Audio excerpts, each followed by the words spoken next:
बुलढाण्यातील टक्कल व्हायरसची दहशत अजून कायम असल्याचं चित्र पाहायला मिळतंय। केस गळण्याच्या भीतीनं गावकऱ्यांनी चक्क 8 दिवस झाले तरी अंघोळच केली नसल्याचं चित्र सध्या पाहायला मिळतंय। पाण्याची एवढी दहशत या गावातील लोकांमध्ये पसरलेली आहे।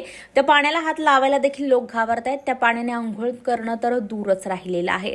ग्रामस्थांच्या केस आणि दाढीचे केस वेगाने गळतायत, त्यामुळे भीतीचं वातावरण पाहायला मिळतंय। अनेक दिवस उलटून देखील या व्हायरसचा धुमाकूळ थांबलेला नाहीये। त्यामुळे काही गावकऱ्यांनी 4-5 दिवसांपासून तर काहींनी 8 दिवस झाले तरी अंघोळच केलेली नाहीये। प्रशासनानं शुद्ध पाण्याची व्यवस्था करावी अशी मागणी सध्या स्थानिक नागरिकांकडून केली जात आहे।